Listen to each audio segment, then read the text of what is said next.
All right, everybody, it's Mr. Yamas again, and we're going to go over World War II. I'm going to go as quickly as possible here because I only have about 15, 16 minutes to work with. So let's get started on World War II.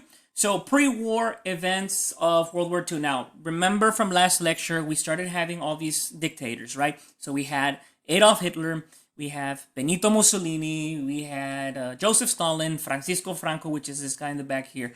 All these dictators promising and giving and fixing their countries based on all the problems that happened right after World War One, right? So all these economic problems. So pre-war events. What was happening before World War II started? Well, for example, Italy under Benito Mussolini says, "Let's invade Ethiopia." Okay, so he had this part right here, and he had this part right here, and he said, "Let's invade this part right here." All right, so he invades Ethiopia. There's also going to be a Spanish Civil War in 1936 led by Francisco Franco, which is the guy here in the back. There's going to be a Japanese invasion of China or Manchuria in 1937. The Japanese are going to go invade China. And then you're also going to have Soviet-Russian-Japanese border conflict. The Russians and the Japanese are going to be fighting, hey, this is my land. And then the other one's going to say, no, that's mine. And so they're going to be having conflicts there. So if you take a look at all these, Italy, Spain, Japan, China, and Soviet Russia, these countries are going to be either together or against each other eventually when the actual war starts. So, for example, we have these alliances of World War II. And I like this picture because it tells us when these two countries joined the Allied. So the Allied powers, the Allies, which in our case we consider them the good guys, it would be Great Britain or the United Kingdom. It'll be France, okay? France, China, which was invaded by Japan. And then in 1941, you're going to have the Soviet Union and the United States join the Allied powers. And we'll see why eventually they're going to join them, why they kept out of joining this when the war started. We'll see why. The Axis powers, Axis, X is the bad guys here, according to our history. Germany, Nazi Germany, Italy, and Japan. And this actually this outline right here of alliances looks very similar to the one in World War One. Except Italy is going to join them eventually. But actually, the Triple Free and the Triple E, these are going to be the same ones for World War One. So Event One. Let's talk a little bit about what starts to happen. So Event One, Hitler starts annexing land. So in 1936. This is going to be Germany right here. But in 1936, he's going to take this port called the Rhineland. In 1938, because he wants more Lebensraum, which is the living space, living realm, he takes Austria-Hungary, which is this part right here. He says, I want it. Why do you want it? Well, because there's Germans there, but we're Austria. Doesn't matter. There's Germans there. So they said, let's put it up for election. And Austria was going to have an election, but Hitler said, you know what? What about if the election doesn't go to my favor? So he invades it. In 1938, then Hitler wanted this part right here, the Sudetenland, which is bordering Germany. And he says, I want it because there's tons of Germans there. And Czechoslovakia here starts to say no. So what happens is this could cause a war. And Britain over here is going to be over here, and France right here. They're going to want to avoid this war. And they're going to do something about it. They're going to say something called appeasement. For those of us who know a little bit of Spanish, está bueno, hombre. Here. That's what appeasement is. Giving to the demands of the aggressor. You know, it's like when your little brother, little sister or something, it's like they start crying, give me the phone or whatever. It's like, está bueno, here, you know, and you just give it to them. That's what they did. Because Hitler wanted this part, they did what we call appeasement. And then Hitler demanded more. So they finally gave him this little highlighted portion right here. And then he said, I want more. And what happened was that Czechoslovakia says, no, we have the Munich Pact, which gave you this. So Hitler breaks the pact and he says, I'm going to get this part. So he gets it. Okay, that's Event One. So he starts conquering little by little. Look at the maps because I'm going to be showing you all maps throughout this video. Event Two, the invasion of Poland. This is officially starts World War II. So Hitler wanted more. So he got the Rhineland, he got Austria, he got Sudetenland, and then he got Czechoslovakia. But he wants more. And he says, I'm going to look to Poland because he wants a little piece of land called the Danzig port right here, this part right here. Because he has this, anything in this tan color is his, but he wants this part just so that he can cross back and forth. But Poland right here says, no, that's mine. So then he says, you know what? I'm going to go after you. And Poland says, all right, but guess what? I have Britain and France and Russia who can help me.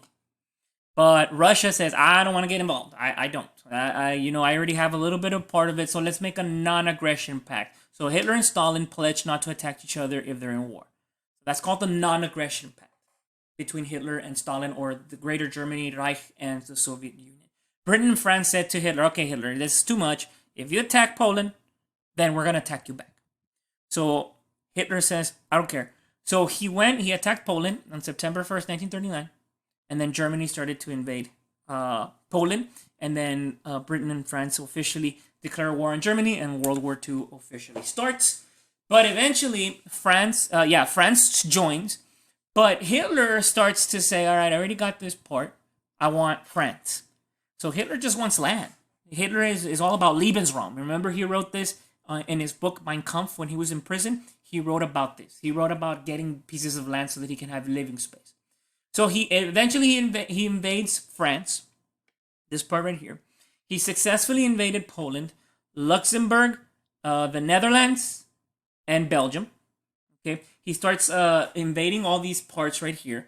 And then in June 22nd, 1940, France officially surrenders because Hitler was way too strong. He uses something called blitzkrieg.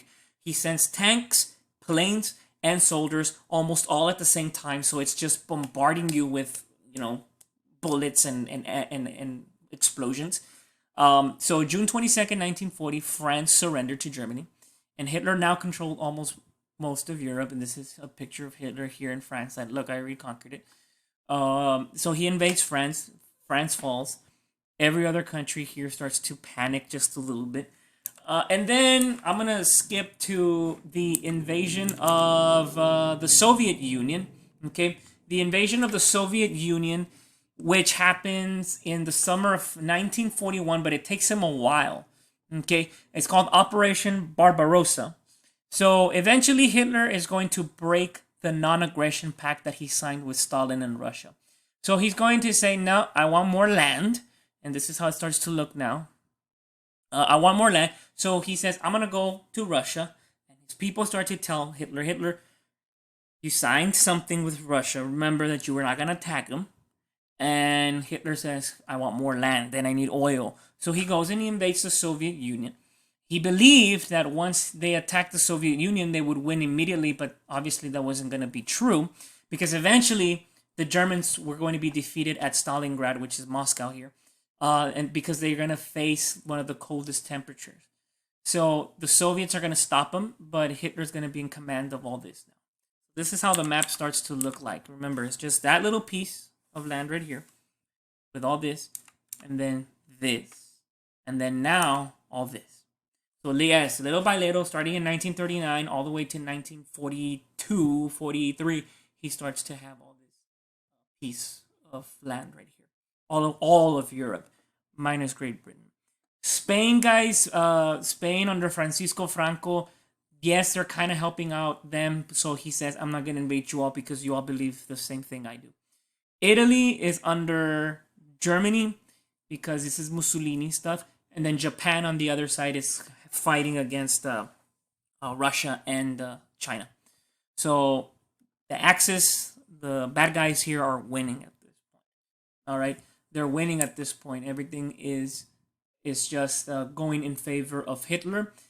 He starts to invade. He starts to use tanks, airplanes, new weapons that they used during World War I and stuff like that. All right. Eventually, we're going to see a turning point in 1941, 1943.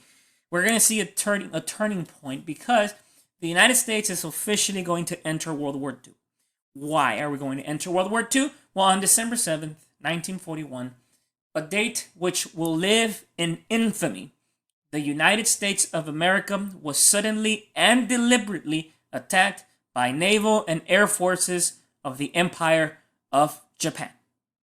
So this is the speech that the President of the United States at that time, Franklin Delano Roosevelt, FDR, gave to Congress. On December 7th, the United States entered the war after Japan attacked Pearl Harbor in Hawaii. One of the most deadliest attacks on the United States.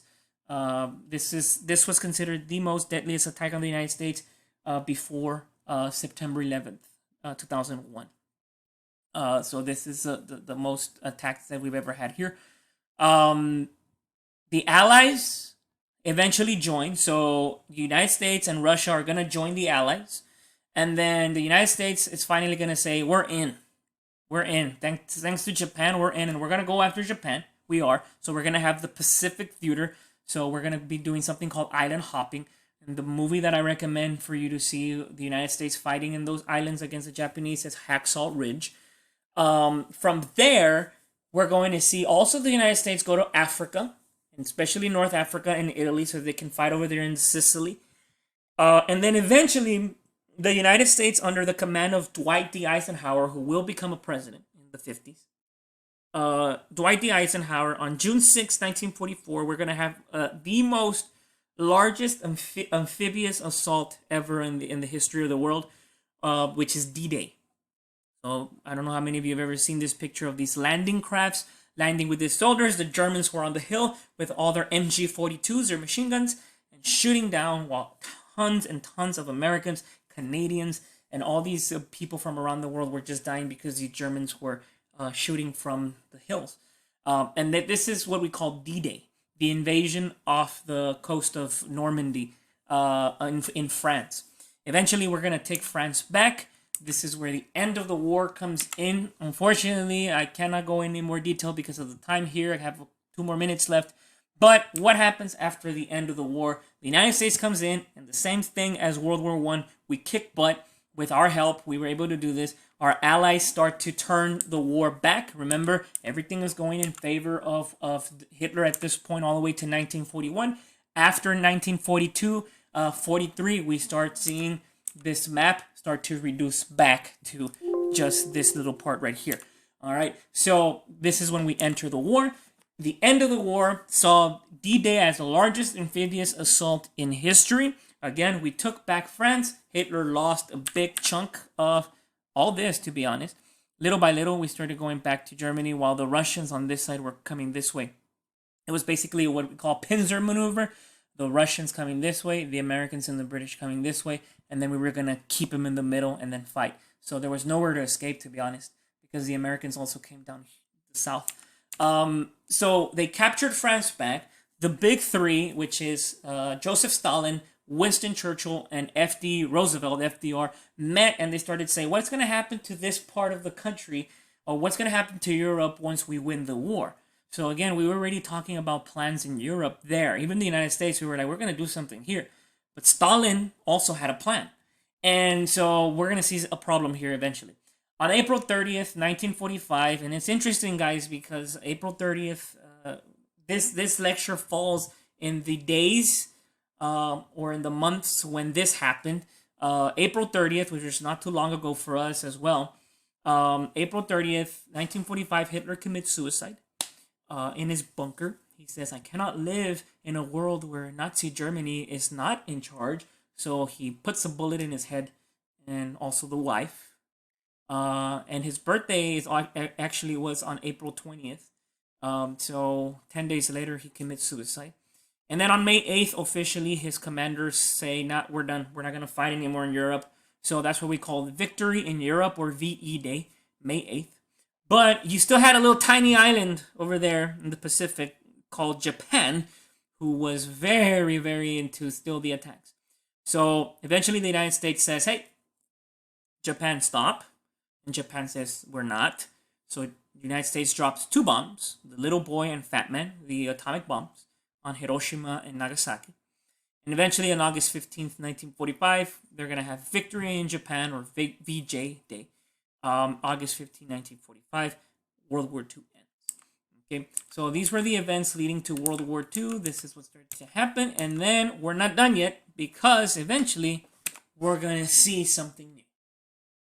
This is basically a sign of communism and a sign of democracy. Okay, and we're gonna talk about this little in the next lecture as we go, which is called the Cold War. Any questions, concerns, please email or contact your teacher and they'll